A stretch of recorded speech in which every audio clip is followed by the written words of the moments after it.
सभी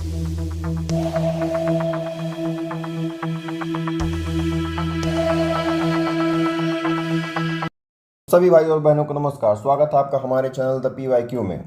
फॉरेस्ट्री में हम लोगों ने अब तक 3 टॉपिक कवर कर लिए हैं और चैप्टर 4 हम पढ़ रहे हैं, जिसमें एनवायरमेंट एंड इकोलॉजी वाले पोर्शन में हम लोगों ने अब तक बायोटिक रिलेशन को हम लोगों ने ख़त्म कर दिया है, मतलब जैविक संबंध तक हो गया है। अब जैविक संबंध के बाद में जो भौतिक और या फिर अजैविक कारक हैं उसके बारे में हम लोग को आज से पढ़ना है। तो चलिए शुरू करते हैं। तो भौतिक कारकों में हमारा पहला जो कारक है वो है मृदीय कारक। मृदीय कारक में सबसे पहला जो पॉइंट है वो आता है जीवांश, यानी कि ह्यूमस। जो जीवांश है वो दो शब्दों से मिलकर बना है, जीव और अंश। जीव में कौन कौन आता है? तो पेड़ पौधे आते हैं और जंतु। जब पेड़ पौधे उत्पादक हैं और जंतु उपभोक्ता है। तो कह रहा है कि पेड़ पौधों से अलग होने वाली पत्तियां या अन्य भाग तथा जंतुओं के उत्सर्जी पदार्थ, मलमूत्र चाहे गोबर जो भी है, या मृत जंतु को सूक्ष्म उद्दीपों द्वारा अपघटित करके मृदा में मिलाने वाला पदार्थ जो ह्यूमस है। मतलब कि जो पेड़ पौधे हैं उनसे जो पत्तियां गिरती हैं, चाहे पेड़ पौधे का जो अन्य भाग है पूरा या फिर पेड़ ही, और जंतुओं के जो उत्सर्जी पदार्थ हैं, ठीक है, जब वो सूक्ष्म जीवों के द्वारा अपघटित हो जाते हैं तब वो मिट्टी में मिलके ह्यूमस बनता है। अब जीवांश के निर्माण में सहायक क्या क्या होते हैं? तो जीवांश के निर्माण में सहायक वही होगा जिससे वो बनेगा। तो सहायक है तो उत्पादक यानी कि पेड़ पौधे हो गया, उपभोक्ता जो पेड़ पौधों को खाता है वो भी, तो मान लीजिए खरगोश है, खरगोश खाता है, खरगोश मरता है तो वो भी मर के मिट्टी में ही मिलता है, तो उपभोक्ता भी हो गया। और इसमें अपघटक हो गया, उसमें सूक्ष्म जीव हो गया जो उसको अपघटित कर रहे हैं। तो ये तीनों जो हैं ये बहुत महत्वपूर्ण भूमिका निभाते हैं। इन्हीं के प्रयोग से मृदा की उर्वरता जो बढ़ती है। अब एक तत्व है IAA, इंडोल एसिटिक एसिड। ये इंडोल एसिटिक एसिड जो है ये ह्यूमस के निर्माण में हमको यही मिलता है और यही पौधों की वृद्धि में सहायक होता है। इसमें दूसरा पॉइंट है हमारा खनिज तत्व जो मिट्टी में मिलते हैं। तो खनिज तत्व जो होते हैं, कुल खनिज तत्व तो वैसे 16 हैं, लेकिन इसमें जो ज़्यादा मात्रा में होते हैं उपस्थित वो 9 होते हैं, और 7 जो होते हैं वो हमको अल्प मात्रा में चाहिए। मतलब पादपों के लिए 9 जो है वो ज़्यादा मात्रा में चाहिए और 7 जो है वो बहुत कम मात्रा में चाहिए। तो जो बड़े जो दीर्घ मात्रिक हैं उसमें हो गया NPK। मिट्टी को क्या चाहिए? जो भी उर्वरक आते हैं, अब देखे होंगे नाइट्रोजनी हो गया, फॉस्फेटी हो गया और पोटेशियम वाले 3 उर्वरक आते हैं, ये खेत में पड़ते ही हैं। फिर हो गया CHO क्या होता है? जैसे कि C6H12O6, ये उनका कार्बोहाइड्रेट हो गया। तो NPK, CHO और CA, Mg और S, मतलब कि कैल्शियम, मैग्नीशियम और सल्फर, ये 3 हो गए। तो ये 3 करके ये 9 जो हैं इनकी ज़रूरत ज़्यादा होती है और 7 जो हैं, ठीक, इनकी ज़रूरत जो होती है वो कम होती है। जैसे कि हो गया जिंक हो गया, आयोडीन हो गया, कॉपर हो गया, क्लोरीन हो गया, मोलिब्डेनम हो गया, मैग्नीशियम हो गया और बोरॉन हो गया। तो ये जो है इनकी ज़रूरत शरीर कम मात्रा में होती है। ये पौधों की वृद्धि के लिए आवश्यक है, वृद्धि और विकास के लिए। और जैसे ह्यूमन बॉडी में मिनरल जब होते हैं तो सारी क्रियाएं सही से होती हैं, वैसे ही पौधों में भी क्या होता है कि जब उनके पास मिनरल्स होते हैं तो उनकी भी जो भी जैविक क्रियाएं हैं उस पर उनका नियंत्रण रहता है और वो प्रॉपर तरीके से होती हैं। पादप में देखते हैं तो पादप में कोशिका जो पादप जितने भी पादप हैं तो उनमें जो कोशिका होती है, कोशिका भित्ति उनमें पाई जाती है, जबकि जो जीव होते हैं उनमें कोशिका भित्ति नहीं पाई जाती है। तो कोशिका भित्ति का निर्माण होता है यही जो जटिल कार्बोहाइड्रेट है CHO से, और कैल्शियम क्या करता है? उसको मजबूती प्रदान करता है कोशिका भित्ति को। फिर क्लोरोफिल आता है। तो क्लोरोफिल जो होता है क्लोरोफिल का निर्माण जो होता है वो मैग्नीशियम उसमें बहुत महत्वपूर्ण भाग होता है। अगर मैग्नीशियम ना हो तो क्लोरोफिल का निर्माण अच्छे से नहीं होगा। पौधों का मुख्य पोषक तत्व जो है वो नाइट्रोजन है। नाइट्रोजन बहुत इंपॉर्टेंट होता है। हम लोगों ने इसके पहले वाले वीडियो में भी देखा था कि नाइट्रोजन अगर नहीं है तो उसको स्थिरीकरण करने के लिए इसको नाइट्रोजन को नाइट्रेट में कन्वर्ट किया जाता है। अब नाइट्रोजन जो है वो किस में काम आता है? तो नाइट्रोजन अमीनो अम्ल के निर्माण में काम आता है। हम लोग जो ह्यूमन जो भी प्रोटीन बनता है तो प्रोटीन की जो मूल इकाई है वो अमीनो अम्ल ही होती है, और अमीनो अम्ल व प्रोटीन निर्माण में सहायक है। फिर क्लोरोफिल के निर्माण में सहायक है ये। पौधों के पुष्पन काल में बहुत अच्छी मतलब महत्वपूर्ण भूमिका निभाता है। और जो न्यूक्लिक अम्ल होता है मतलब कि आरएनए और डीएनए, इन दोनों के निर्माण के लिए भी नाइट्रोजन बहुत ज़रूरी है। फिर आते हैं यूरिया पे। तो यूरिया का फॉर्मूला है NH2CONH2, और इसमें 46% जो होता है वो नाइट्रोजन होता है। पत्तियों में जो पीलापन होता है, पत्तियों का जैसे कि देखेंगे पत्तियों का जो किनारा होता है उसमें पीलापन आ जाता है, तो पीलापन वो जो होता है वो नाइट्रोजन की कमी की वजह से ही होता है। और इस पीलापन आने को कहते हैं हरिमहीनता, मतलब जो हरिम मतलब जो हरा कलर है उसकी हीनता हो गई है, उसमें पीलापन आ गया है। और पत्तियों का शीघ्र गिर जाना, मतलब जो उनका पूरा टाइम है उससे पहले ही पत्तियां गिर जाती हैं। अन्य तत्व तो है फास्फोरस। तो फास्फोरस जो होता है वो न्यूक्लिक अम्ल के निर्माण में सहायक है। और कोशिका स्तर पर मुख्य ऊर्जा जो ATP होता है, हम लोग इसको क्वाइन कहते हैं, ठीक है, एनर्जी क्वाइन कहते हैं। एनर्जी क्वाइन, ATP क्या है? एनर्जी क्वाइन है, एनर्जी क्वाइन है। हाँ, इसका ये मुख्य घटक होता है। इसका फुल फॉर्म होता है एडिनोसिन ट्राई फॉस्फेट। तो फॉस्फेट में आ गया यानी कि फॉस्फोरस हो गया। फिर आता है मोलिब्डेनम और बोरॉन। तो पौधों में क्षैतिज वृद्धि, पौधे जो भी होते हैं तो उनकी ऊर्ध्वाधर वृद्धि तो होती ही है, लेकिन उनकी क्षैतिज वृद्धि भी आवश्यक होती है। तो इसके लिए दोनों तत्व तो बहुत जरूरी होते हैं। ठीक, फिर आता है जिंक। जिंक जो होता है वृद्धि और विकास में ये आवश्यक है। और इसका जिंक का जो मेन काम है वो है ऑक्सिन का स्राव। ऑक्सिन, ऑक्सिन हार्मोन है पौधे का, ठीक है, और ये वृद्धि में मदद करता है ऑक्सिन। तो ये सारे हमारे मिनरल्स हो गए जो पौधों की वृद्धि में सहायक हैं। और अब आते हैं मृदा जल। मृदा जल क्या होता है कि ये हमारा भूतल है, ये हमारा भूतल है, यहाँ पे वर्षा होती है और जो मृदा कण है, मृदा कणों से होते हुए पानी जो है वो अंदर आता है भूमि में। अब भूमि में पानी आता है, अब यहाँ से ये जल जो है, कुछ जल होगा जो यहीं मृदा के द्वारा जो है एब्जॉर्ब कर लिया जाएगा, इसी लेवल तक रुक जाएगा।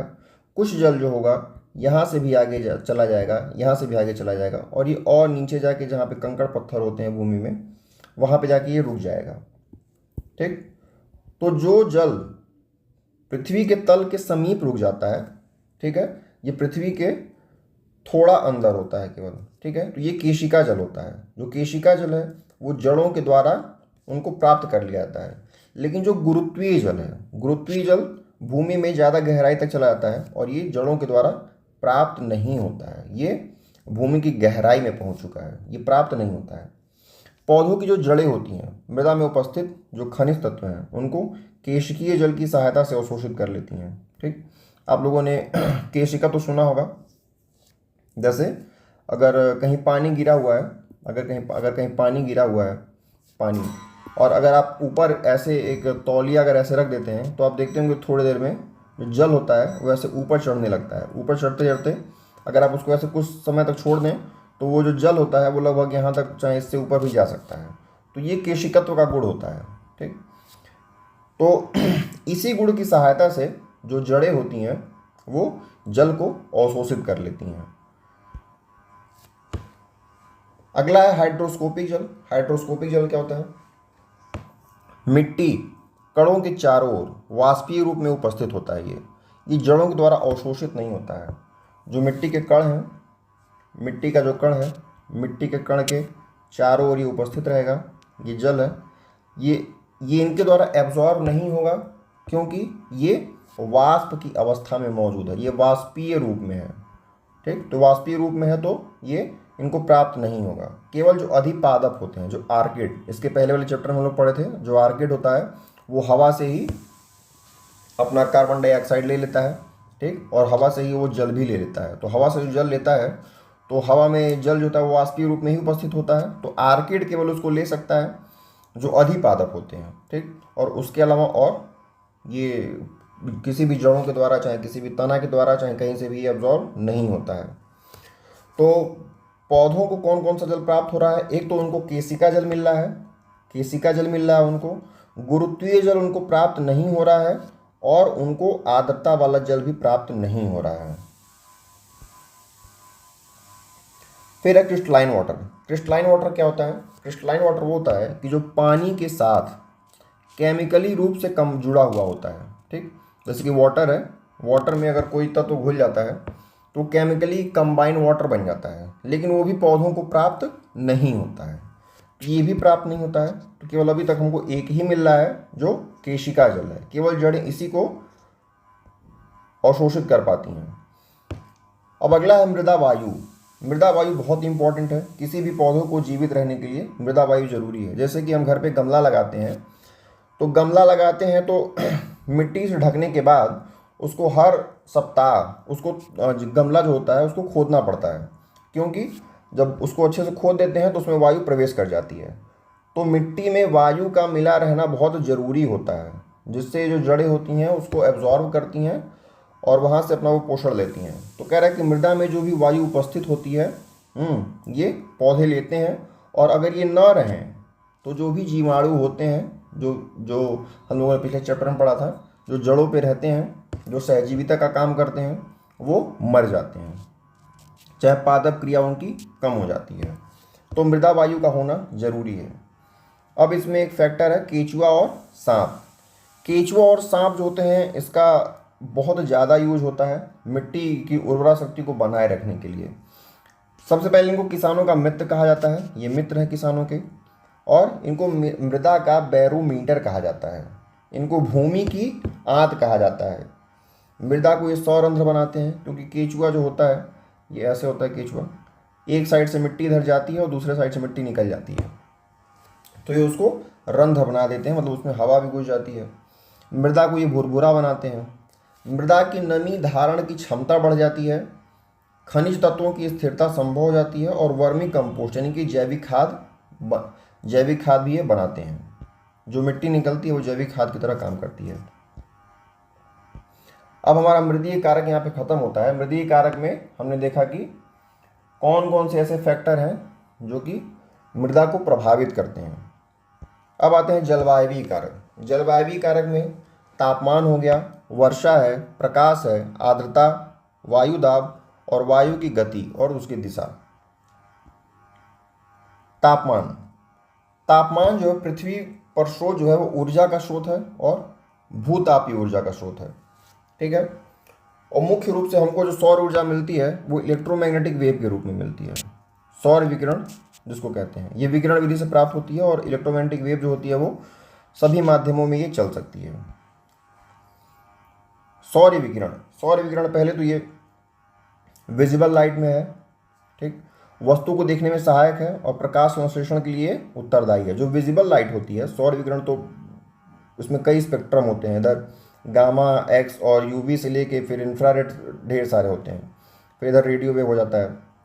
तो इसमें जो विजिबल लाइट होती है यहाँ पे बीच में, तो विजिबल लाइट जो होती है ये वस्तु को देखने में सहायक होती है, और प्रकाश संश्लेषण के लिए भी विजिबल लाइट ही होती है सहायक। ये पूरा इसमें जो एक्स रेज है, गामा रेज है, चाहे रेडियो वेव है, इन इसमें से किसी से भी प्रकाश संश्लेषण नहीं होता है, केवल विजिबल लाइट में ही प्रकाश संश्लेषण होता है। और जो इंफ्रारेड लाइट है ये पृथ्वी के सतह में के तापमान में वृद्धि करती है। यूवी रेज है, यूवी रेज बहुत इंपॉर्टेंट है, विटामिन डी का ये संश्लेषण करती है और ये हानिकारक भी है। फिर प्रकाश का प्रभाव, प्रकाश का प्रभाव प्रकाश का जो प्रभाव है वो किन किन बातों पे निर्भर करता है। तो प्रकाश की तीव्रता, प्रकाश कितना तीव्र है, ठीक, इंटेंसिटी उसकी क्या है। अगर इंटेंसिटी उसकी कम है तो बादल हो सकता है, कोहरा हो सकता है, नमी है, वर्षा है, ये सारे कारक हैं। फिर प्रकाश की अवधि, प्रकाश कितनी अवधि के लिए पृथ्वी पर पहुंच रहा है, ये ऋतुओं पर निर्भर करता है। ये कौन सी ऋतु है, जैसे ठंडी के मौसम में प्रकाश कम आता है, गर्मी में ज़्यादा आता है। फिर प्रकाश की मात्रा, प्रकाश की कितनी मात्रा मिल रही है, ये ऊंचाई और अक्षांश के हिसाब से होता है। जैसे अक्षांश मान लीजिए हमारा 0 डिग्री अक्षांश है तो हम भूमध्य रेखा पे हैं तो हमको प्रकाश ज़्यादा मिलेगा। और ऊंचाई भी निर्भर करती है, मान लीजिए हम 0 डिग्री अक्षांश पे हैं और मान लीजिए कि हिमालय अगर 0 डिग्री अक्षांश पे ही है तो उतनी ऊंचाई पे जब चले जाएंगे हम तो हमको वहाँ प्रकाश नहीं मिलेगा, क्योंकि वहाँ बहुत ढेर सारे बादल हो जाएंगे। तो यहाँ पे ऊंचाई और अक्षांश होता है, दोनों निर्भर करता है। और वही हम ध्रुवों की तरफ चले जाते हैं तो हमारा अक्षांश बढ़ता चला जाता है। मान लीजिए 60 डिग्री 70 डिग्री उत्तर हम पहुँच गए अक्षांश के पास, तो वहाँ पे ऑलरेडी प्रकाश बहुत कम आता है, भले ही हम भूतल पे ही क्यों ना हो। ऊंचाई वहाँ फिर मैटर नहीं करती है। पृथ्वी के ताप के आधार पर, पृथ्वी के ताप के आधार पर जो 4 ताप कटिबंध हो गए, ठीक। और विषुवत रेखा पर जो सूर्य की किरणें होती हैं वो लंबवत कब चमकती हैं? जब लंबवत चमकेंगी तो हमको प्रकाश की मात्रा ज़्यादा मिलेगी, प्रकाश की अवधि ज़्यादा मिलेगी, प्रकाश की तीव्रता ज़्यादा मिलेगी, हमको तीनों ज़्यादा मिलेगी जब सूर्य लंबवत होगा। तो 21 मार्च को और 23 सितंबर को सूर्य जो होता है वो भूमध्य रेखा पे लंबवत होता है। वसंत विषुव कहते हैं इसको, शरद ऋतु विषुव कहते हैं, विषुव को इंग्लिश में इक्विनॉक्स कहते हैं। और इन दोनों दिन रात और दिन जो होता है वो बराबर होता है, मतलब 12-12 घंटे का होता है। तापमान में गिरावट एक पॉइंट है इसमें। तो भूमध्य रेखा से ध्रुवों की ओर जाने पर, ये भूमध्य रेखा है, भूमध्य रेखा, भूमध्य रेखा से जैसे जैसे हम उत्तर जाएंगे इधर इधर ठंडी बढ़ती चली जाती है, इधर ज़्यादा ठंडा मौसम होता है। और यहाँ से अगर हम दक्षिण भी आते हैं तो भी इधर अंटार्कटिक है, इधर आर्कटिक हो गया। तो दोनों तरफ जब हम ध्रुवों की ओर जाएंगे तो वहाँ पे तापमान में गिरावट होगा, टेम्परेचर बहुत कम हो जाएगा। फिर समुद्र तल से क्रमशः ऊपर जाने पर जो भूतल है, भूतल से अगर हम क्रमशः ऊपर जा रहे हैं, ये समुद्र तल है, समुद्र तल से हम जैसे ही ऊपर जाते हैं तो यहाँ से भी तापमान जो होता है वो गिरता चला जाता है। अब ये पॉइंट बहुत इंपॉर्टेंट है, यहाँ पे 2-3 पॉइंट हैं जो टेम्परेचर जो दिए गए हैं, ये टेम्परेचर याद रखना बहुत ज़रूरी है। किसी भी जैविक क्रिया के लिए, जो पौधों में क्रिया हो रही है जैविक क्रिया के लिए, जैविक क्रिया, इसके लिए जो उसमें जो एंजाइम उपस्थित हैं, ठीक, जैसे हमारी बॉडी में ही है एंजाइम उपस्थित होते हैं। तो जो एंजाइम उपस्थित हैं जो उपापचय क्रिया करते हैं, यानी कि जो मेटाबॉलिज्म को, जो उपापचय क्रिया करते हैं, मेटाबॉलिज्म जो होता है, तो मेटाबॉलिज्म बहुत अच्छे से 25 डिग्री सेल्सियस से 35 डिग्री सेल्सियस के बीच में ये उपापचय की क्रिया बहुत अच्छे तरीके से होती है। जैसे जैसे तापमान बढ़ेगा, ठीक, ये उपापचय का जो रेट है वो घटने लगेगा। अब इसमें एक एंजाइम्स का जो कार्य करने का जो टेम्परेचर होता है, किस रेंज से किस रेंज में काम करेंगे, तो न्यूनतम तो टी मिनिमम हो गया, मैक्सिमम टी मैक्सिमम हो गया। और इसके बीच में जो एक इनके लिए उपयुक्त टेम्परेचर होता है जिस पे काम करते हैं, सर्वाधिक जैविक क्रिया जो होती है वो, उसको टी ऑप्टिमम, चाहे उसको उचिततम ताप कहते हैं, जो 25 से 35 डिग्री सेल्सियस के बीच में होता है। मान लीजिए कि अगर जो तापमान है, अगर तापमान जो टी मैक्स है, मतलब जो 35 डिग्री सेल्सियस मेरा टी मैक्स है, यहाँ पर अगर 35 डिग्री सेल्सियस, अगर तापमान मान लीजिए अगर मेरा 40 डिग्री सेल्सियस हो गया, तो 40 डिग्री सेल्सियस पे क्या होगा, जो एंजाइम्स हैं वो निष्क्रिय भी हो जाएंगे और मृत हो जाएंगे। लेकिन जो 25 डिग्री सेल्सियस है, यहाँ पर अगर 25 डिग्री सेल्सियस है, ठीक, और जो तापमान अगर इससे भी नीचे अगर गिर गया, मान लीजिए 20 डिग्री सेल्सियस पे आ गया, तो भी ये निष्क्रिय हो जाएंगे, लेकिन ये मृत नहीं होंगे, ये फ्रीज अवस्था में पड़े रहेंगे। लेकिन जब ज़्यादा हो जाएगा टेम्परेचर तो ये मृत हो जाएंगे। फिर आते हैं प्रकाश संश्लेषण पे। प्रकाश संश्लेषण जो होता है वो 30 डिग्री सेल्सियस से 35 डिग्री सेल्सियस में बहुत अच्छे से होता है। और जैसे जैसे तापमान बढ़ता है वैसे वैसे इसका रेट जो होता है वो डबल हो जाता है। लेकिन जब तापमान बहुत ज़्यादा बढ़ जाता है तो फिर से ये पहले स्टेबल होता है और फिर ये गिरने लगता है। तो यहाँ पे 3 पॉइंट है, हम लोग देख ले रहे हैं। 25 डिग्री सेल्सियस से 35 डिग्री सेल्सियस तक जो जैविक क्रिया हमारी वो अच्छी हो रही है। तो 0 से 30 डिग्री सेल्सियस और 30 से 35 डिग्री सेल्सियस, तो ये एक रेंज है 25 से 35। अब इसको आप तोड़ दीजिए 2 हिस्से में। तो 30 से 35 जो है इसमें आपका प्रकाश संश्लेषण बहुत अच्छे से होगा, और जो 0 से 30 है इसमें पौधे बहुत अच्छे से श्वसन करते हैं, चाहे जो भी जीव होते हैं अच्छे से श्वसन करते हैं। तो ये हो गया श्वसन के लिए, ये हो गया प्रकाश संश्लेषण के लिए, और ये हो गया जो एंजाइम है वो उनका अच्छे से काम करने का ये एक रेंज होता है, एक टेम्परेचर है। श्वसन के लिए जब हम 30 डिग्री सेल्सियस से ऊपर जाते हैं तो हमारा रेट जो है वो गिरने लगता है। अब है कि वाष्पोत्सर्जन डायरेक्टली प्रोपोर्शनल टू टेम्परेचर। वाष्पोत्सर्जन क्या है, जैसे मान लीजिए ये पौधा है और इस पर पत्ती बनी हुई है, तो पत्तियों से जो जल है वो निकलता रहता है। ठीक, पत्तियों से जल निकल रहा है, तो जब पत्तियों से जल निकलेगा तो ये जो जड़ है, जड़ से यहाँ पे जल का अवशोषण बढ़ेगा।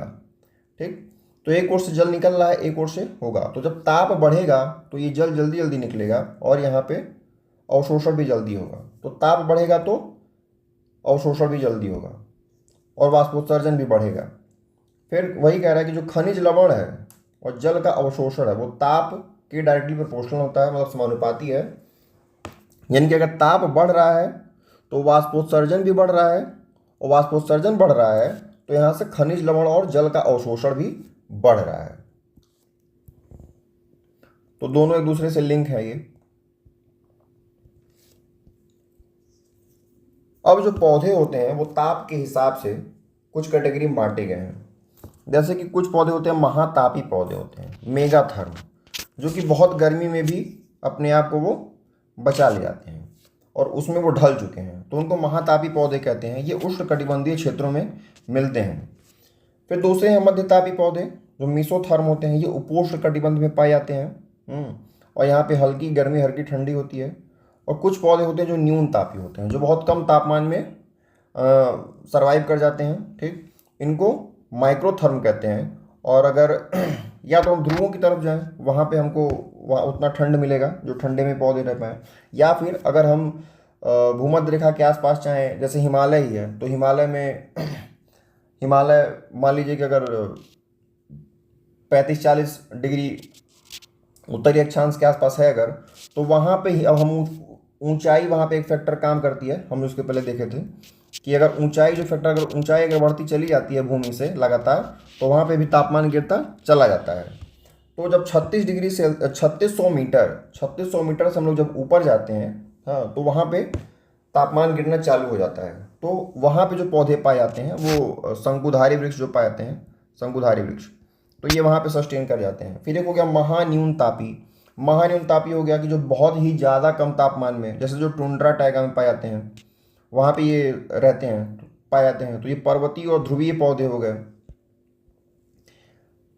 अब एक पॉइंट है वसंतीकरण, वर्नलाइजेशन। वसंतीकरण में होता क्या है कि जो बीज होते हैं सामान्य ताप पे तो वो अंकुरित होते ही हैं, लेकिन कह रहा है कि कुछ बीज ऐसे हैं जो सामान्य ताप पर अंकुरित नहीं होते हैं, वो सामान्य से निम्न ताप पर होते हैं। जैसे हम लोग पढ़ते हैं उसमें जेट वाले में क्रायोजेनिक्स होता है, तो उसमें क्रायोजेनिक्स हो गया, बहुत कम तापमान पे वो चलता है सिस्टम पूरा। और ऐसा ही इसमें पौधों में क्या है, इसमें वर्नलाइजेशन है, वसंतीकरण। ये क्या है, ये निम्न ताप पे अंकुरित होते हैं, सामान्य ताप पे अंकुरित नहीं हो पाते हैं। अब अगला हमारा टॉपिक है प्रकाश। प्रकाश में जो ऊर्जा का विभाजन है, ऊर्जा का विभाजन मतलब कि जैसे हम लोग प्रकाश पढ़ते हैं तो हम लोगों ने पढ़ा है विबज्योर। क्या पढ़ा है? विबज्योर। विबज्योर जो रेड है, ठीक, और जो वॉयलेट है। तो जो ऊर्जा का विभाजन वो तरंगदैर्घ्य पे आधारित है। रेड का तरंगदैर्घ्य लैम्डा सबसे ज़्यादा होता है और इसका लैम्डा इनकी तरंगदैर्घ्य सबसे कम होता है। लेकिन जब बात ऊर्जा की आती है तो ऊर्जा जो होती है वो बैगनी की सबसे ज़्यादा होती है और लाल की ऊर्जा सबसे कम होती है। तो ये तरंगदैर्घ्य पे आधारित है, मतलब कि अगर रेड कलर है तो ऊर्जा आपकी कम होगी और अगर बैगनी है तो ऊर्जा ज़्यादा होगी। प्रकाश संश्लेषण के बारे में देखते हैं। तो प्रकाश संश्लेषण जो वो वातावरणीय CO2 को लेता है या फिर जड़ों के द्वारा वो जल का अवशोषण करता है, क्लोरोफिल लेता है और प्रकाश लेता है। हम लोग इसके पिछले चैप्टर में पढ़े थे कि ये 4 पॉइंट जो है वो प्रकाश संश्लेषण के लिए बहुत ज़रूरी है। और दृश्य प्रकाश में भी, चाहे वो तो प्राकृतिक हो, ठीक, वो प्राकृतिक प्रकाश हो या फिर कृत्रिम प्रकाश हो, जैसे कि जो ट्यूबलाइट है, इन दोनों प्रकाश में भी प्रकाश संश्लेषण होता है।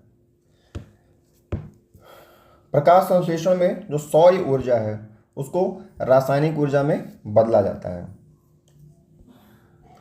प्रकाश संश्लेषण में अब जो मुख्य जो भोजन है वो कार्बोहाइड्रेट हमारा बनता है और जो गौण है, मतलब जो सेकेंडरी प्रोडक्ट है, वो ऑक्सीजन और जलवाष्प बनता है। और प्रकाश संश्लेषण जो होता है वो लाल और नीले रंग में मैक्सिमम होता है। ये दोनों रंग याद रखिएगा, लाल में और नीले में सबसे ज़्यादा प्रकाश संश्लेषण होता है, और अगर हरा रंग है तो हरा रंग में प्रकाश संश्लेषण बहुत कम होता है। ये प्रकाश संश्लेषण का ये इक्वेशन है। इसमें देखिए प्रकाश संश्लेषण के लिए हमको चाहिए कार्बन डाइऑक्साइड और जल। इम्पॉर्टेंट इसमें क्वेश्चन ये पूछता है, अगर कठिन लेवल बनाएगा तो, कि जो कार्बन डाइऑक्साइड है इसी से ही कार्बोहाइड्रेट बनता है, मतलब पौधों का भोजन बनता है, और ये जो जल है ये जल ही टूट करके हम लोगों को ऑक्सीजन देता है। जो पौधे ऑक्सीजन छोड़ते हैं ये जल ही टूट करके ये बनता है। तो यहाँ पे ऑक्सीडेशन भी हो रहा है, रिडक्शन भी हो रहा है, तो ये एक रिडॉक्स रिएक्शन हो गया। ठीक, यहाँ पे जो अब देखिए यहाँ पे जो कार्बन डाइऑक्साइड है उसका अपचयन हो रहा है। ठीक, कार्बन डाइऑक्साइड है उसका अपचयन हो गया, और जो जल है उसका ऑक्सीकरण हो गया, तो ये एक रिडॉक्स रिएक्शन हो गया। और अंडर वाटर, ये अच्छा क्वेश्चन है, जो पानी है समुद्र तल है, चाहे कोई भी तालाब है चाहे कुछ भी है, तो उसमें तल से 15 फीट तक प्रकाश संश्लेषण होता है, क्योंकि उसके बाद प्रकाश अच्छे से जा नहीं पाता है और प्रकाश संश्लेषण हो नहीं पाता है। तो जो भी जीव होते हैं जैसे फाइटोप्लैंक्टन हो गए, जू प्लैंक्टन हो गए, तो ये इनका जो मतलब ये जो भोजन बनाते हैं ये इसी एरिया में पाए जाते हैं, 15 फीट के रेंज में ही ये पाए जाते हैं। अब पत्ती में देखते हैं, पत्ती में जो वात रंध्र होते हैं, ये पत्ती होती है, पत्ती में इस पर ऐसे छोटे छोटे वात रंध्र होते हैं। ठीक, जो वही स्टोमेटा ऐसे खुलता है तो फिर वहाँ पे वाष्पोत्सर्जन चालू हो जाता है। तो जो वात रंध्र है, वात रंध्रों का खुलना और बंद होना ये प्रकाश पे निर्भर करता है। प्रकाश मतलब कि प्रकाश जब आएगा तो अपने साथ ताप वो लेके ही आता है, तो जब ताप पे डिपेंड करता है ये, कि ताप अगर ज़्यादा है तो अपने आप को बंद कर लेते हैं, या फिर अगर पौधों के अंदर अगर पानी का एब्जॉर्प्शन ज़्यादा हो गया है, ठीक, तो वात रंध्र को वो खोल देते हैं। प्रकाश संश्लेषण जो है पौधे के हरे भाग में होता है, मुख्यतः पत्तियों में होता है। प्रकाश संश्लेषण पौधे के हरे भाग में होता है, अर्थात पत्तियों में होता है। एक्चुअली प्रकाश संश्लेषण जो होता है एक्चुअली वो तनों के माध्यम से भी होता है, लेकिन वो बहुत कम प्रतिशत में होता है, तो पत्तियों से ही मुख्यतः होता है। और पत्तियां जो होती हैं उसमें हरित लवक होते हैं, पत्तियों में हरित लवक होते हैं, क्लोरोप्लास्ट, उसी में प्रकाश संश्लेषण होता है। तो आइए इसका हिसाब देखते हैं क्या क्या है इसमें, कैसे होता है। तो पत्तियां हैं, पत्ती के अंदर कोशिकाओं से पत्ती बनी है तो उसका कोशिका हो गया, और कोशिका से भी छोटा हिस्सा हो गया कोशिकांग। कोशिकांग में जो क्लोरोप्लास्ट है यानी कि जो हरित लवक है, हरित लवक का देखिए चित्र है ये। ठीक, तो पहला इंपॉर्टेंट पॉइंट ये है हरित लवक के बारे में कि ये एक दोहरी संरचना है। क्या है? दोहरी संरचना। और ये आपको ये जो क्वाइन जैसा दिख रहा है, क्वाइन, ये सारा क्वाइन बना हुआ है। ठीक, तो ये थैलाकाइड है। ठीक, ये थैलाकाइड है, एक थैलाकाइड, 2, 3, 4, और इसी थैलाकाइड पे ही जो आपका ये होता है क्लोरोफिल जो होता है इसी थैलाकाइड पे ही चिपका हुआ होता है, इस पे थैलाकाइड पे। और थैलाकाइड के समूह को हम लोग ग्रेनम कहते हैं। थैलाकाइड का समूह क्या हो गया? ग्रेनम। और इसी थैलाकाइड पे क्लोरोफिल चिपका हुआ है। क्लोरोफिल का काम क्या है? क्लोरोफिल क्या करता है कि लाइट को एब्जॉर्ब करता है, मतलब लाइट को ये एब्जॉर्ब करने वाला पिगमेंट है एक, कि लाइट को ये एब्जॉर्ब कर लेता है, लाइट को एब्जॉर्ब कर लेता है। 2 थैलाकाइड एक, मतलब ग्रेनम 1, ग्रेनम 2, 2 ग्रेनम को जोड़ने वाला जो ये जो कनेक्शन वाला तार है इसको लैंगली कहते हैं। और ये जो जीव द्रव्य यहाँ पे ये दिख रहा है, ये जीव द्रव्य है। तो ये हरित लवक का जीव द्रव्य है। इसका जो जीव द्रव्य है उसको कहते हैं स्ट्रोमा। क्या कहते हैं? स्ट्रोमा। प्रकाश संश्लेषण क्रिया जो होती है हेतु, उसको जितने भी एंजाइम चाहिए वो सारे के सारे इसी जीव द्रव्य में ही पाए जाते हैं। जैसा कि हमारा ह्यूमन वाला भी होता है, ह्यूमन सेल जो होती है उसमें भी जो भी बननी होती है चीज़, उसमें सारा का सारा पोषक तत्व जो होता है वो जीव द्रव्य में ही मिलता है। तो सारा जो एंजाइम है वो जीव द्रव्य से मिल गया। और ये जो थैलाकाइड है, थैलाकाइड पे क्लोरोफिल है। क्लोरोफिल क्या करेगा? लाइट को एब्जॉर्ब करने वाला पिगमेंट है, लाइट को एब्जॉर्ब कर लेगा और बनाएगा क्लोरोफिल बनाएगा और भोजन बनाएगा। प्रकाश संश्लेषण की जो क्रिया होती है वो 2 चरणों में होती है। ठीक, पहला है प्रकाशिक चरण और दूसरा है अप्रकाशिक चरण। मतलब कि जिसके लिए प्रकाश की आवश्यकता होती है, जहाँ तक जिस क्रिया को होने के लिए, वो प्रकाशिक चरण हो गया, और एक हो गया अप्रकाशिक चरण।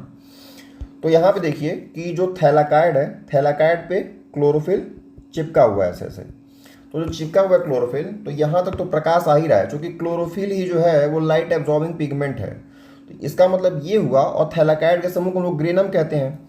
तो यानी कि जो ग्रेनम में जो अभिक्रिया हो रही है, ग्रेनम में, वो प्रकाश में ही हो पाएगी। ठीक, और जब प्रकाश में अभिक्रिया हो गई, इसके बाद जो इनको आवश्यक तत्व चाहिए वो ये स्ट्रोमा से, यानी कि जो जीव द्रव्य है वहां से उठा लेंगे। तो जो अप्रकाशिक क्रिया है उसमें स्ट्रोमा का तब जरूरत पड़ता है। तो अप्रकाशिक चरण जो वो स्ट्रोमा में होगा। ठीक, प्रकाश संश्लेषण की जो दर होती है, मैंने पहले ही बताया कि मैक्सिमम जो होती है वो लाल रंग में होती है और मिनिमम जो होती है वो हरे रंग में होती है। क्लोरोफिल का सर्वाधिक मात्रा में जो अवशोषण होता है वो नीले रंग में होता है। ये तीनों क्वेश्चन बहुत इंपॉर्टेंट है, इसमें कंफ्यूजन नहीं होना है। प्रकाश संश्लेषण दर सबसे ज़्यादा लाल, सबसे कम हरा में, और क्लोरोफिल का जो एब्जॉर्प्शन होता है वो नीला रंग में सबसे ज़्यादा होता है। अब जो तना है, चाहे कोई भी पौधा है, मान लीजिए पौधा है, ये पौधा है, पौधे की जो गति होती है, ठीक, पौधे की मान लीजिए अगर यहाँ सूरज है, ठीक, तो हम आप ध्यान देंगे कभी भी कि पौधा हमेशा, जैसे अगर ये इसको अगर सीधा बना दें तो थोड़ा सा पौधा हमेशा इधर ही झुका रहता है सूर्य की तरफ। तो ये प्रकाश के पॉजिटिव, चूँकि ये प्रकाश इधर से आ रहा है तो इसके पॉजिटिव साइड में गति कर रहा है। लेकिन जो जड़ें होती हैं, अब जड़ें यहाँ पे हैं, जड़ें तो ऊपर जाती नहीं हैं, तो जड़ें हमें इधर जाती हैं, तो हमेशा ये प्रकाश के निगेटिव साइड में गति करती हैं। तो जो तना होता है, हाँ, वो पॉजिटिव प्रकाशानुवर्ती गति करता है, और चाहे धनात्मक, और जो जड़ें होती हैं वो ऋणात्मक प्रकाशानुवर्तन गति करती हैं, मतलब कि ऋणात्मक गति करती हैं। अब प्रकाश से क्या क्या बनता है? प्रकाश से विटामिन ए, विटामिन डी और कैरोटीन, इन तीनों के निर्माण में प्रकाश की ज़रूरत बहुत ज़्यादा होती है। हाँ, पौधों को अगर हम एक अलग कैटेगरी में बांटें तो उसको हम दीप्ति कालिता के हिसाब से बांट सकते हैं कि उनको कितना देर तक प्रकाश मिल रहा है। ठीक, तो एक हो गया लॉन्ग डे प्लांट, एक हो गया short day plant. Long day plant मतलब कि उनको काफ़ी देर तक उनको प्रकाश मिल रहा है, जैसे कि गर्मी में प्रकाश ज़्यादा देर तक मिलता है, तो ग्रीष्मकालीन पौधे हो गए, और एक हो गया शीत ऋतु में पौधे हो गए। तो ये शॉर्ट डे हो गया, एक लॉन्ग डे हो गया। इंपॉर्टेंट हम लोगों के लिए ये है जो फोटो न्यूट्रल है, मतलब इनको प्रकाश की आवश्यकता नहीं है। इसमें हो गया गेहूँ, पालक और जौ, और सोयाबीन हम लोगों को याद रखना है। सोयाबीन जो होता है वो शॉर्ट डे प्लांट होता है, सोयाबीन को बहुत ज़रूरत नहीं होती है प्रकाश की। इंपॉर्टेंट ये है जो फोटो न्यूट्रल होते हैं, जैसे कि टमाटर हो गया, मिर्च हो गया, सूरजमुखी हो गया, और एक हो गया कपास। तो ये चार जो हैं ये बहुत ही इंपॉर्टेंट है, इनको याद रखिएगा। अब एक होता है, एक अलग विभाजन है, एक होता है फोटोफिलियस और स्कियोफिलियस। फोटोफिलियस मतलब कि जो सूर्य से प्रेम करता है, जो सूर्य से प्रेम करता है, और एक होता है स्कियोफिलियस यानी कि जो शेड से प्रेम करता है, मतलब जिसको छाया से प्रेम होता है। तो ये है सन लविंग और ये है छाया लविंग। तो इसमें हो गया सूर्यमुखी, दूसरा हो गया चीड़ चाहे पाइन, और ये हो गया सागौन, और इसमें हो गया एक पौधा है एबीज, इसको शेड मतलब इसको छाया पसंद है, इसको धूप नहीं चाहिए। हमारे एक अलग पॉइंट इसमें है वर्षा। तो वर्षा जो होती है, जल चक्र के अंतर्गत एक महत्वपूर्ण प्रक्रियाएं कौन कौन सी होती हैं। ठीक, वर्षा, तो सबसे पहले इसमें क्रिया आता है वाष्पोत्सर्जन, और दूसरा क्रिया है हमारा वाष्प संघनन। क्या हो गया कि पानी जो है वाष्प के रूप में है, और वो संघनित होकर, मतलब कि उसका टेम्परेचर जब कम हो जाएगा तो वो जो वाष्प बनी हुई है, ये वाष्प जो वर्षा के बूंदों के रूप में बदल जाएगी, और फिर इसका वर्षण हो जाएगा। वर्षण यानी कि प्रेसिपिटेशन हो जाएगा। तो द्रव की खुली सतह पे क्या क्या होता है, देखिए ये सामान्य ताप पे होता है, और ये द्रव से सीधे गैस में बदल जाते हैं, इसमें बुलबुले नहीं बनते हैं। जबकि आप देखिएगा जब पानी आप उबालते हैं, पानी उबालेंगे जब आप, तो उसमें बुलबुले बनते हैं। लेकिन आप देखेंगे जो पानी समुद्र की सतह पे होता है उसमें ना कोई बुलबुला बनता है ना कुछ होता है, वो परमानेंट, वो पानी उसमें से उड़ता ही रहता है। तो सामान्य ताप पे होने वाली क्रिया है इवेपोरेशन जो है। अब वाष्पन को प्रभावित करने वाले कारक कौन कौन से हैं, ये अत्यंत ही इंपॉर्टेंट है, और यहां से क्वेश्चन बनता ही बनता है। वाष्पन को प्रभावित कौन करेगा, तो तापमान। ठीक, अगर तापमान ज़्यादा है, तापमान अगर ज़्यादा है तो वाष्पन भी तेज़ी से होगा, मतलब तापमान ज़्यादा है तो पानी जल्दी जल्दी और उड़ के ऊपर जाएगा। फिर आते हैं सतह का क्षेत्रफल।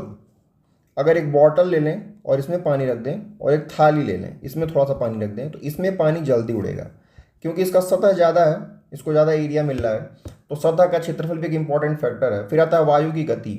वायु की गति का उदाहरण ऐसे समझिए कि अगर आपने कपड़े फैलाए हुए हैं सूखने के लिए, कपड़े, ये कपड़ा है फैला हुआ सूखने के लिए, अगर हवा तेज चल रही होती है तो कपड़ा जो है वो जल्दी सूख जाता है, और अगर हवा नहीं है तो कपड़ा सूखने में बहुत समय लगता है। तो वायु की गति भी एक इम्पॉर्टेंट फैक्टर है, क्योंकि हवा अगर तेज होगी तो जल्दी से पानी जो है वो उड़ जाएगा। फिर एक अगला फैक्टर है आर्द्रता।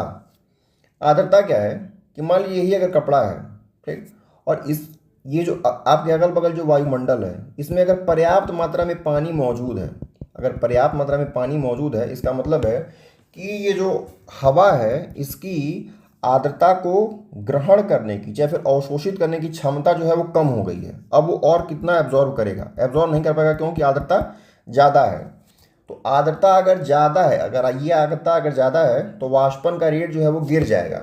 इसीलिए ये क्या होता है, ये व्युत्क्रमानुपाती होता है।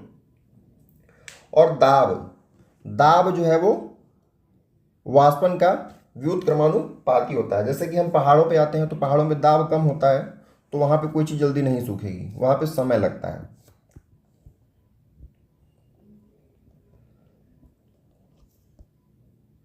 अब इसका उदाहरण देखते हैं वाष्पन का। जैसे कि यही है, गीला कपड़ा जल्दी से सूख जाता है, ठीक, गीला कपड़ा जल्दी से सूखेगा अगर गीले कपड़े की सतह ज़्यादा होती है।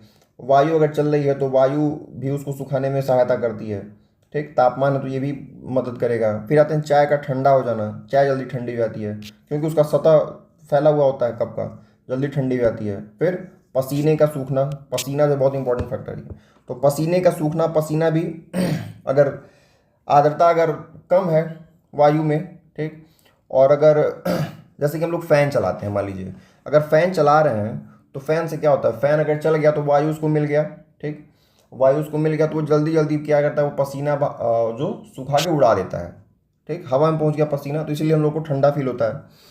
तो पसीने का सूखना हो गया, मटके का पानी ठंडा होना और कूलर का ठंडा हवा देना, ये सारे उदाहरण हैं।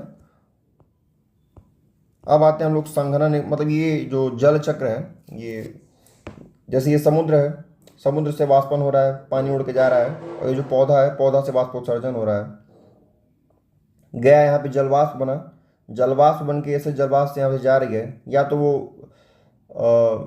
ठंडी हो जाए या फिर किसी पर्वत से अगर टकरा जाती है तो वहाँ पे संघनन होता है, संघनन से वर्षण होता है। फिर यहाँ जाता है और ये मृदा में जल जाता है, मृदा से फिर वही केशिका जल, गुरुत्व जल, गुरुत्व जल हम लोग को मिलता नहीं है, केशिका जल मिलता है, यही पौधे प्राप्त कर पाते हैं, और फिर ये जल जो है वो समुद्र में वापस चला जाता है। इम्पॉर्टेंट पॉइंट एक ये है कि ये जो जल चक्र है, ये जल चक्र जो है, इसमें सबसे महत्वपूर्ण कारक कौन सा है? इस जल चक्र को अगर देखा जाए, इस जल चक्र को, तो पूरी तरीके से इसको नियंत्रित कौन कर रहा है? सूर्य। तो सबसे महत्वपूर्ण कारक इसका कौन हो गया? सूर्य हो गया।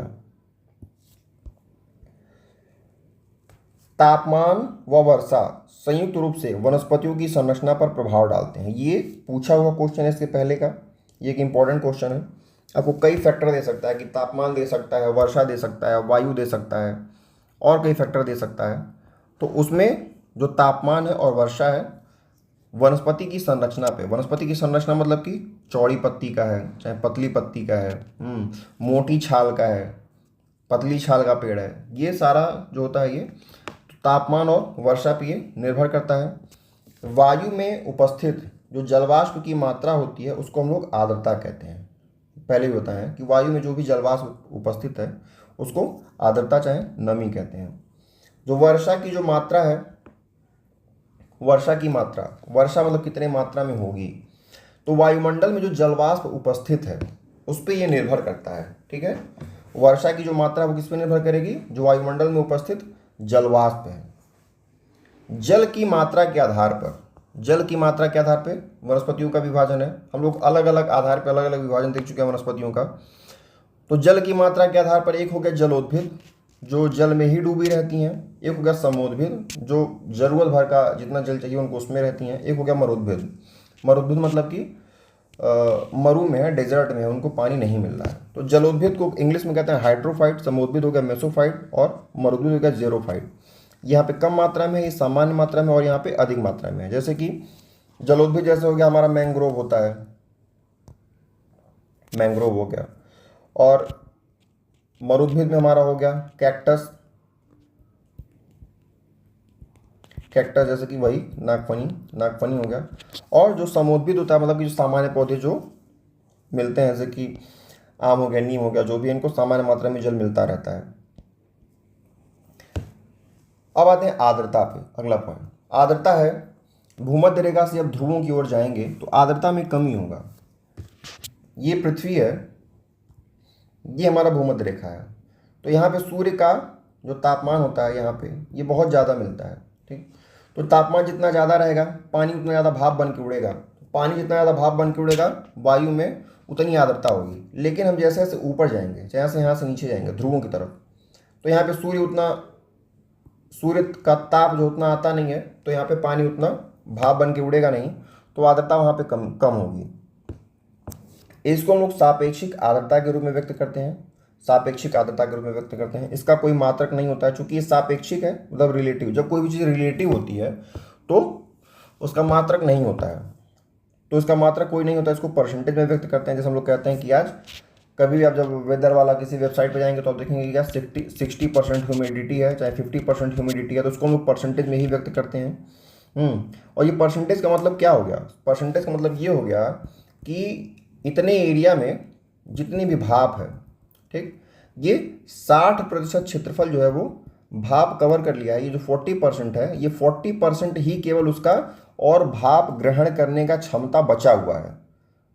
जितनी उसकी क्षमता थी उसका 60% क्षमता वो आर्द्रता को ग्रहण कर चुका है, केवल 40% क्षमता ही जो है वो बचा हुआ है। इसको हाइग्रोमीटर से मापते हैं। जो अपेक्षिक आर्द्रता है, चाहे वायु में जो भी आर्द्रता होती है, इसको हम लोग हाइग्रोमीटर से मापते हैं। हाइग्रोमीटर में और हाइड्रोमीटर में हमेशा बहुत कन्फ्यूजन बना रहता है, गलत हो जाता है।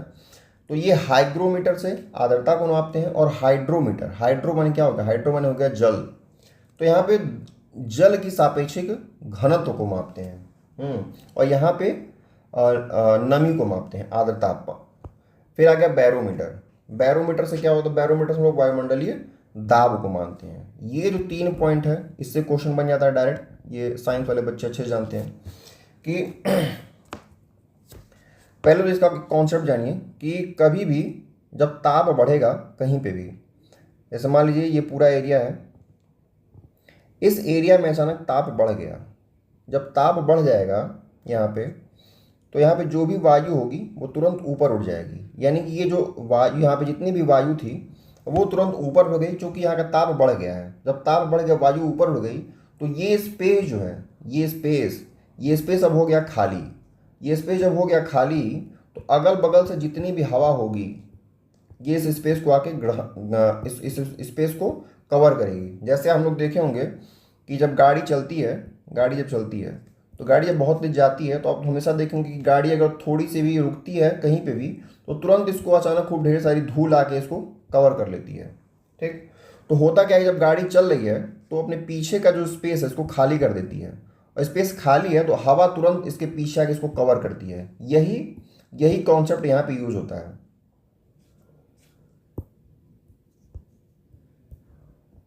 तो हो क्या रहा है यहाँ पे, जब तेजी से, पहले इस पॉइंट को देखिए, तेजी से नीचे गिरना, मतलब जो बैरोमीटर का जो पारा है वो तेजी से नीचे गिर रहा है। मतलब कि जो वायुमंडलीय दाब है अचानक अगर कम हो गया, वायुमंडलीय दाब कम हो गया, तो वहाँ पे जल्दी से उस जगह को घेरेगा, क्योंकि वहाँ पे दाब कम हो गया है, तो आंधी और तूफान आ जाएगा, आंधी और तूफान आएगा। और पारा अगर जो इसका मतलब जो दाब है अगर वो धीरे धीरे गिर रहा है तो वहाँ पे वर्षा आएगी, और धीरे धीरे उठ रहा है अगर तो मौसम साफ होगा। तो यहाँ पे 3 पॉइंट हो गया। अगर ये ऊपर उठ रहा है तो मौसम साफ होगा, नीचे गिर रहा है तो वर्षा आएगी, और अगर तेजी से नीचे गिरेगा तो तूफान आएगा। तो ये चैप्टर जो है इसका जो इन्वायरमेंट वाला पार्ट है वो लगभग कंप्लीट हो चुका है। इसमें हम लोग को अब पढ़ना है कि प्रोड्यूसर वाला हिस्सा बच गया है। प्रोड्यूसर कौन है, कंज्यूमर कौन है, टॉप कंज्यूमर कौन है, ये सब हिस्सा बचा हुआ है। और हमारा अभी फूड चेन बचा हुआ है, फूड वेब बचा हुआ है। ये सब कंप्लीट कर लेंगे तो हमारा, और इसमें एक टॉपिक बचा हुआ है इस चैप्टर में, एक टॉपिक हमारा और भी बचा हुआ है, ग्लोबल वार्मिंग नहीं है, एक टॉपिक और बचा हुआ है, उसको कंप्लीट कर लेंगे हम लोग। तो ये चैप्टर हम लोग का, हाँ एक टॉपिक बचा हम लोग का ओजोन, ओजोन इसमें बचा हुआ है, ओजोन कंप्लीट कर लेंगे तो ये हम लोग का जो चैप्टर ये कंप्लीट हो जाएगा। और देखिए आशा है कि 1-2 वीडियो में ये चैप्टर कंप्लीट हो जाएगा, तो हमारा लगभग 4 चैप्टर कंप्लीट होने वाला है। तो इसको ध्यान से पढ़िए और नोट्स बनाते रहिए, चैनल पे बने रहिए। कंटेंट अच्छा अगर लगे तो लाइक सब्सक्राइब कर दीजिए, शेयर कर दीजिए। बहुत बहुत धन्यवाद।